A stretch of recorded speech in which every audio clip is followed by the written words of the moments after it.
DG 96.7. We talk, you listen. Yes, we talk, you listen.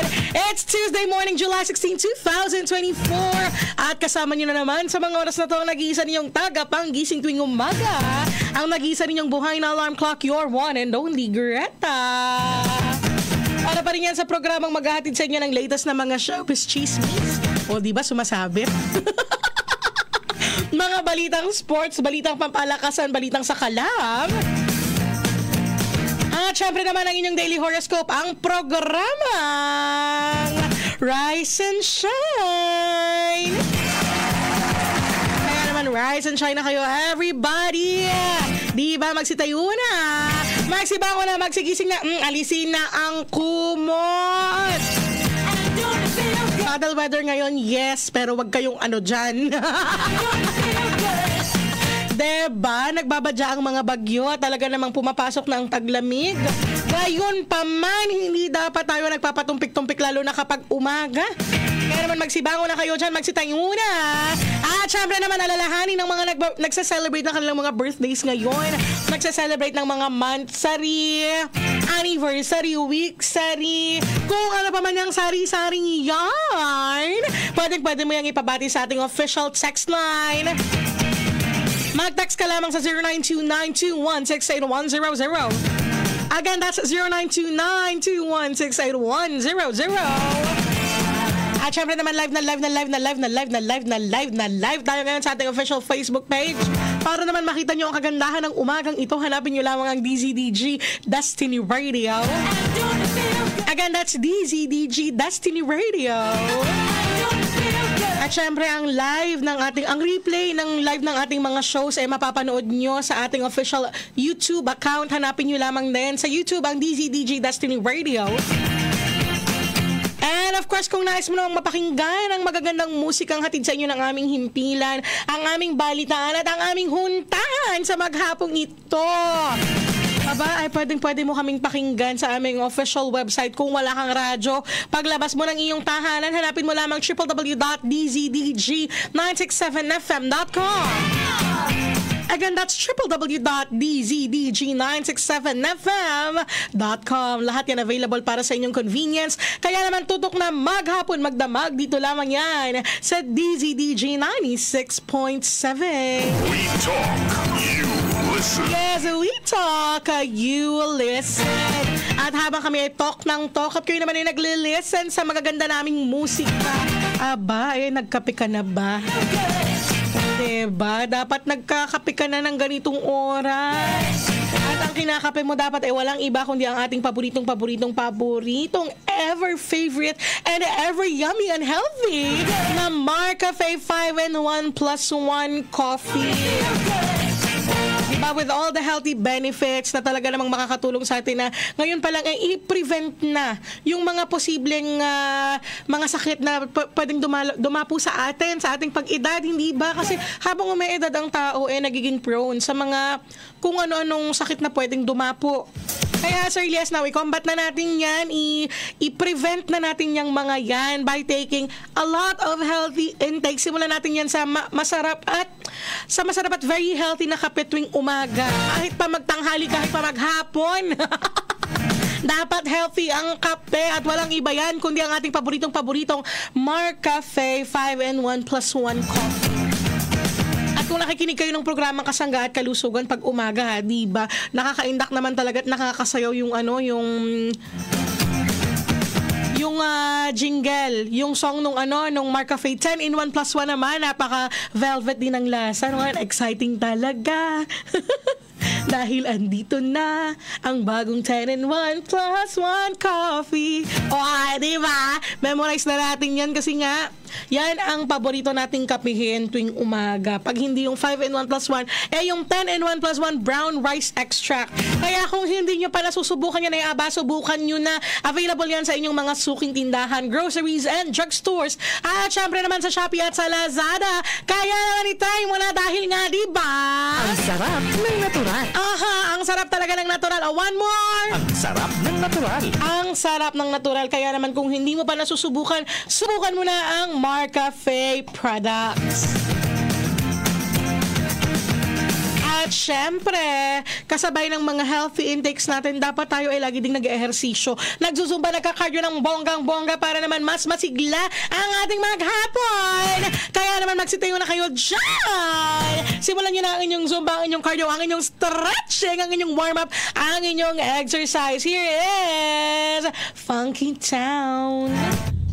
Time check, it's 6:28 in the morning at ang time check na yan ay hatid sa inyo ng CA Center Printing Services and General Merchandise. For all your printing needs, pumunta lamang sa CA Copy Center located at 101 Quezon Avenue, Lucena City, Quezon. Todo ang meeting. Sabi nga niya, nakita ko na kinumbay sakit. Hoy, anong latest? Ang latest nga, nakatutok pa rin kayo dito lamang sa DZDG 96.7. We talk, you listen. Kasama niyo pa rin ang nag-iisa ninyong tagapanggising tuwing umaga, your one and only Greta. Dito pa rin yan sa programang Rise and Shine.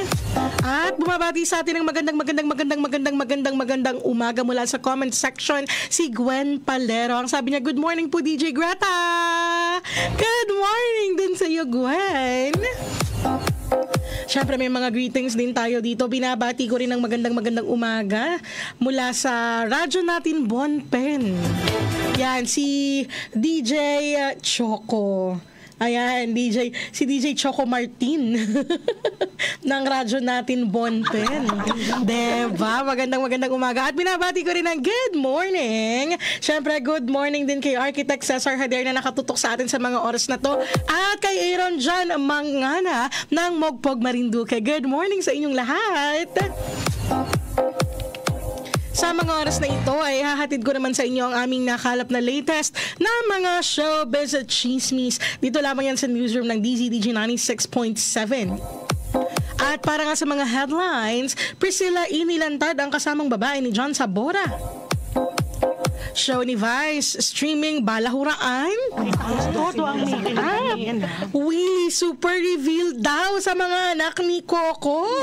At Julia gagawa ng sariling version ng Mother. Hoy, anong latest? Eto na nga, naka-off na ang comment section ni John Estrada sa Instagram account niya matapos na mag-comment ang asawang si Priscilla Mireles sa isang post niya kamakalawa lamang. Nasa Boracay pa nga ang aktor kung saan talagang piniflex niya kung saang resort siya tumuloy at merong isang follower na nag-comment kung sino raw ang kasama ni Rigor, si Lena o si Marites sa Batang Quiapo ni Coco Martin.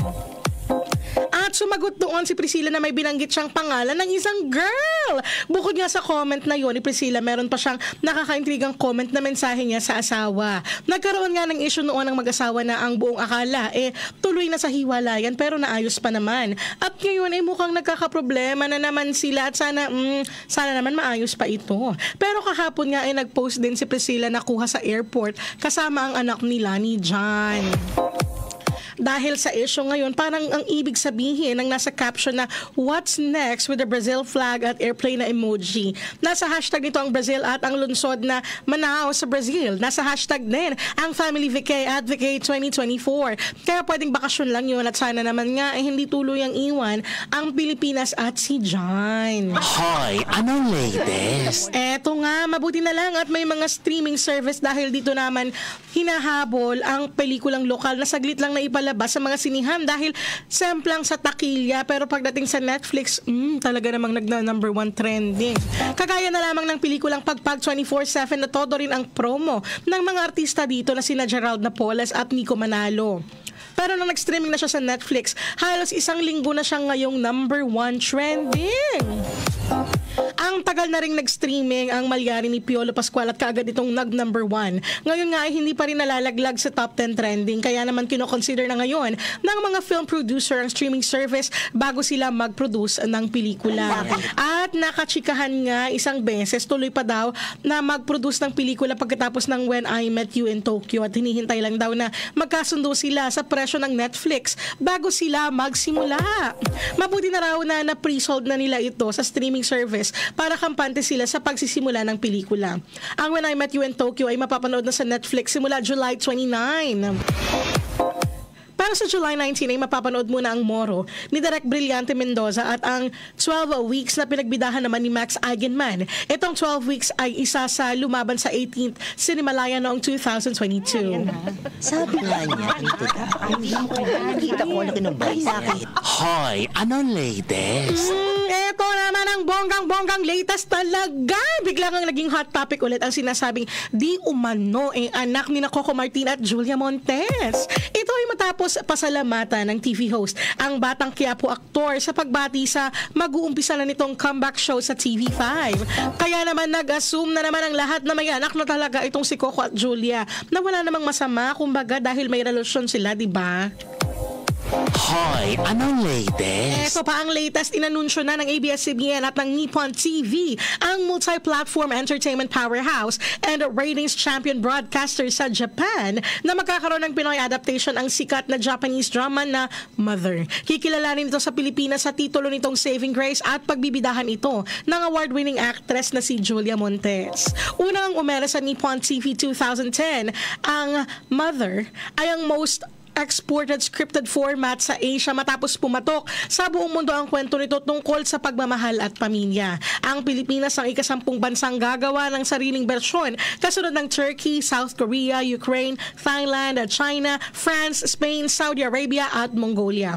Si Julia nga ang magsisilbing 11th mother na magbibigay buhay sa isang napakahalagang karakter na siguradong aantigin ang mga puso ng mga manonood at mag-iiwan din ng importanteng mga aral. Malapit na rin nilang ipakilala ang iba pang mga karakter na makakasama ni Julia sa Saving Grace at mapapanood nga ito sa 2025. Katatapos lang tumanggap ng Best Actress Award ni Julia para sa pelikulang 5 Breakups and a Romance at isa sa Box Office Heroes para pa rin sa nasabing pelikula sa katatapos na 7 Eddies ng Society of Philippine Entertainment Editors. Hoy, anong latest? At yan nga ang latest na mga nakalap natin ngayong umagang ito ng Tuesday, July 16, 2024 para pa rin sa newsroom ng DZDG 96.7. At sa mga oras na ito, ihahatid ko naman sa inyo ang mga balitang sports, balitang pampalakasan, balitang sakalam. Balita Sakalam.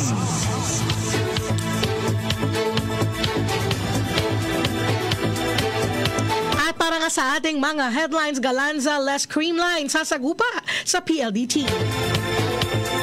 Big City Cagers kampiyon sa palaro basketball at Gilas tututok sa FIBA Asia Cup qualifiers. Balita Sakalam. Sa mga detalye nga ng ating mga balitang sakalam, sisimulan na ng Creamline ang pagpuntirya sa ikatlong sunod na corona sa paghataw sa 2024 Premier Volleyball League o PVL Reinforced Conference ngayon sa PhilSport Arena sa Pasig City. Sasagupaan niya ng Cool Smashers ang PLDT High Speed Hitters ngayong alas 6 ng gabi matapos ang upakan ng Galleries Tower High Risers and NX-led Chameleons sa alas 2 ng hapon at ang bakbakan ng Cherry Tigo Crossovers at Farm Fresh Foxy sa alas 4 ng hapon. Ipaparada ng Creamline nagreyna sa nakaraang dalawang PVL All-Filipino Conference si America Import Erica Staunton kasama sina team captain Eliza Valdez, Tots Carlos, Michelle Gumabaw, Bea De Leon, Kyle Negrito at Field Canadian rookie Alea Torres. Wala nga si Gemma Galanza sa 8-time PVL champions na kasalukuyang kasama ng Alas Pilipinas. At nasa Alas Pilipinas at hindi rin makalalaro sa PVL Reinforced Conference na Ea Laure at Jen Yerva ng Cherry Tigo, Cici Rondina at Cherry Nunag ng Choco Mucho, Vanny Gandler at Don Makandili Katindig ng Signal Fitness Peros at Fifi Sharma ng Akari, Thea Gagate ng Zeus Coffee, Julia Coronel ng Galleries Tower at Del Palomata ng PLDT. Itatapat naman ng PLDT sina Russian Reinforcement Elena Samolenko kasama sina Phil Canadian Savvy Davison, Kiana D, Kim Fajardo, Mika Reyes, Jules Samonte at Erika Santos. Balita Sakalam. Matagumpay namang nabawi ng National Capital Region o NCR ang corona nito sa secondary boys basketball sa palarong pambansa kahapon sa University of San Carlos Gym sa Cebu City. Itinarak nga ng Big City Cagers ang matikas na 86-71 na pagkapanalo laban sa Central Luzon sa finals upang matamis na ang kinin ng gintong medalya. Magandang resback ito para sa NCR na natalo sa Central Visayas sa finals noong nakaraang taon sa Marikina City dahilan para magkatsa lamang lamang ito sa pilak na medalya. Kinatawa naman ng NCR ang pambato ng National University Nazareth School na agad na nagpasabog ng malakas na puwersa sa first half para tambakan ng Central Luzon na binabanderahan ng San Agustin Institute of Pampanga. Solidong laro ang ipinamalas ng Bullpups na pinamumunuan ni Timothy Matias na anak ni dating PBA star Ronnie Matias na nagtala ng 16 points. Si Matias ang itinanghal na tournament MVP. Balita sa Kalam. Sa sentro naman na ang atensyon ng Gilas Pilipinas sa second window ng 2025 FIBA Asia Cup Qualifiers na idaraw sa November sa bansa. Dadalhin ng Gilas Pilipinas ang magandang momento dala mula sa naging karanasan nito sa FIBA Olympic Qualifying Tournament na ginanap naman sa Riga, Latvia. Matatanda ang ginulantang ng Pinoy Cagers ang world number 6 Latvia sa bendisyon ng 89-80 na pagkapanalo sa group stage. Nakipagdikdikan din ng Gilas Pilipinas sa Georgia bago yumuko sa score na 96-94. Tanga ng 1-1 mark nakapasok ang Gilas Pilipinas sa crossover semis kung saan natalo ito sa Brazil 71-60. Sa kabilangan ng kabiguan, nakataas ang noon ng Gilas Pilipinas na umuwi ang bansa.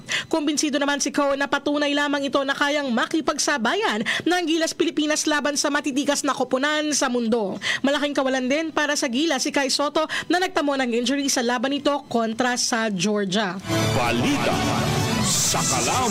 At yan nga ang ating nakalap na mga balitang sports, balitang pampalakasan, balitang sa Kalam. Dito lamang yan sa DZDG 96.7. We talk, you listen. At magbe-break tayo muna tayo ng konting minuto lamang. In the meantime, habang tayo on break, ipagpatuloy nyo yung sayawan, ang inyong zumba, ang inyong cardio. Magsitayo na kayo dyan. Here is Dove. 6:48 in the morning. Yan po ang ating oras.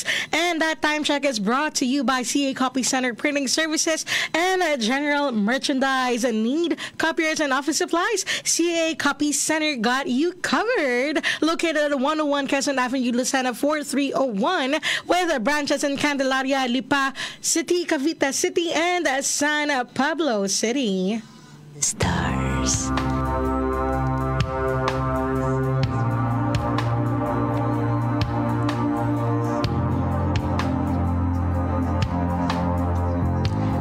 Muli kayong nakikinig. Dito lamang yan sa DZDG 96.7. We talk, you listen. Of course, with your one and only Grata. At sa mga oras na ito, ihahatid ko naman sa inyo ang sinasabi ng mga bituin para sa ating kapalaran ngayong araw na ito ng Tuesday, July 16, 2024. Unahin na natin ang mga nagse-celebrate ng kanilang kaarawan ngayong araw na ito. Nakakatuwa ang kapalaran dahil paulit-ulit na aayusin ng langit ang buhay mo kahit magkamali ka pa ng paulit-ulit. Kay Aries, may birthdays ng March 21 hanggang April 19. Huwag mong pakinggan ang sinasabing huwag piliin ang maganda sa mga mata. Ang totoo, ito na mismo ang susi para magtuloy-tuloy ang sigla at sigasig hanggang sa magtagumpay ka. Ang lucky color mo red at ang lucky numbers mo naman 7, 10, 14, 18, 20 at 24.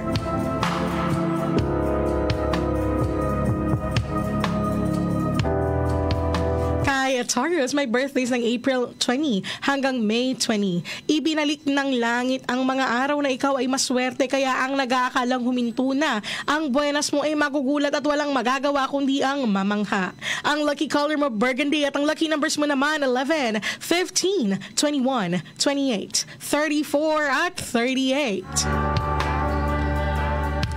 Kaya Gemini, may birthdays ng May 21 hanggang June 20. Malaki ang responsibilidad na mabihag ka gayon man. Wala ka rin dapat ipag-alala dahil sanay ka namang tumakas sa sitwasyon na ikaw dehado. Ang lucky color mo white at ang lucky numbers mo naman 17, 20, 25, 31, 39 at 35. Kay Cancer, may birthdays ng June 21 hanggang July 20. Nagising ang malakas mong karisma, magagamit mo ito sa panggagayuma at pwede rin magamit upang ikaw ay mabilis na umasenso. Ang lucky color mo green at ang lucky numbers mo naman 2, 11, 16, 33, 41 at 44. Kay Leo, may birthdays ng July 23 hanggang August 22. Hawakan mo ng mahigpit ang mga makalumang aral sa buhay. Ito ang magliligtas sa iyo sa banta ng maling pakikipagrelasyon. Ang lucky color mo yellow at ang lucky numbers mo naman 4, 14, 18, 26, 37 at 42. Kay Virgo, may birthdays ng August 23 hanggang September 22. Hindi mo alam pero marami ang humahanga sa'yo dahil sa talas ng isip mo. Marami sa kanila gusto kang maging bahagi sa kanilang buhay. Ito ang mensahe ng iyong kapalaran. Ang lucky color mo purple. Ang lucky numbers mo naman 19, 25, 28, 30, 35 at 40. Kay Libra, may birthdays ng September 23 hanggang October 22. Iyong ang araw na to at ang ilang araw na darating pa. Ang lucky color mo pink at ang lucky numbers mo naman 6, 16, 21, 34, 36 at 43. Kay Scorpio, may birthdays ng October 23 hanggang November 21. Ibalik mo ang dating formula na ginagamit mo. Ang lucky color mo beige at ang lucky numbers mo naman 3, 10, 14, 27, 31 at 40.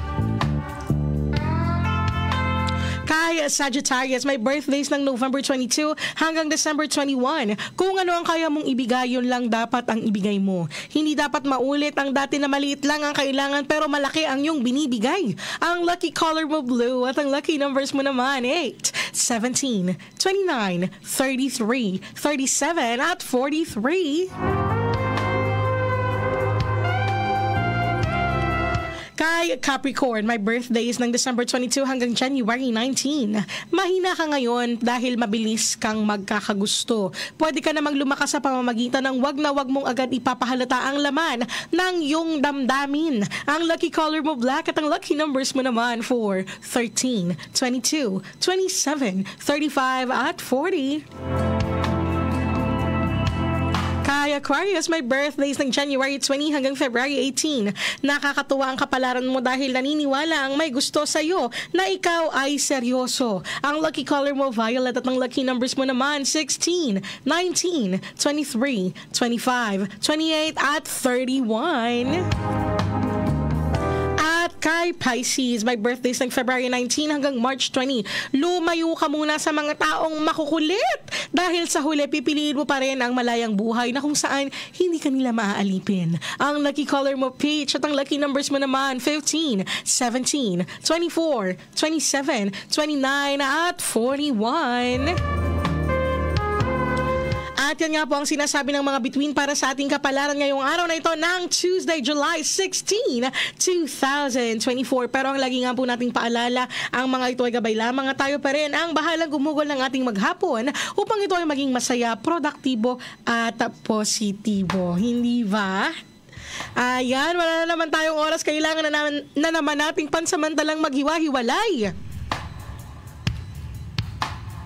Pero wag po kayong alis dahil kasunod na ang programa na maghahatid sa inyo ng latest and accurate news and current events.